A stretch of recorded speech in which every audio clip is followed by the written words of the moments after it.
So recent గా నేను నా 8 మంత్స్ జిమ్ ప్రోగ్రెస్ ని కంపేర్ చేస్తూ ఒక పోస్ట్ చేశాను.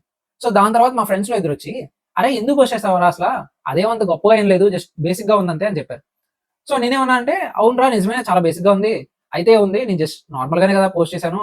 అండ్ నీకు ఎలాగో తెలుసు కదా నా డైట్ అండ్ ప్రోటీన్ ఇంటేక్ అంత సరిగ్గా ఉండదని చెప్పి, అయినా పర్లేదులే, నేను ఎలాగో ఎలాంటి బాడీ బిల్డర్‌నో కాంపిటీషన్స్‌కో ఎళ్ళను కదా, జస్ట్ బేసిక్‌గా ఒక కంపారిజన్‌లో ఉంటుందని చెప్పి పోస్ట్ చేశా అంతే అని చెప్పాను. సో దాని తర్వాత ఆళ్ళింకా చాలా మాట్లాడినారు. అది వేరే విషయం. ఫన్నీ పార్ట్ ఏంటంటే, ఇప్పుడొచ్చి మాట్లాడిన ఇద్దరిలో ఒక్కళ్ళు ఇప్పటి వరకు ఒక్కసారి కూడా జిమ్‌లో అడుగుపెట్టలేదు. ఇప్పుడు ఇన్‌స్టాగ్రామ్ రీల్స్ తప్ప.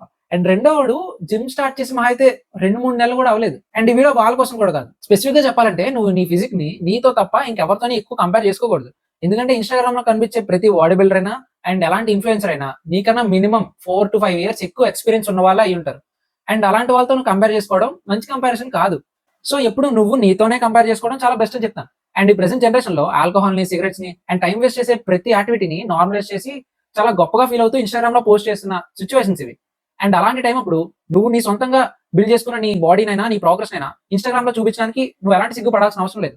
ఈవెన్ ఆ ప్రోగ్రెస్ అన్నది చాలా తక్కువైనా, అసలు స్టార్టే చేయని వాళ్ళకన్నా నువ్వు ఆల్రెడీ చాలా డిస్టెన్స్ ట్రావెల్ చేసేసావు. అది చాలా గ్రేట్ అసల. అండ్ ఇంకా మాట్లాడే వాళ్ళు ఎప్పుడు మాట్లాడుతూనే ఉంటారు. వాళ్ళ గురించి ఎందుకు పట్టించుకోవడం.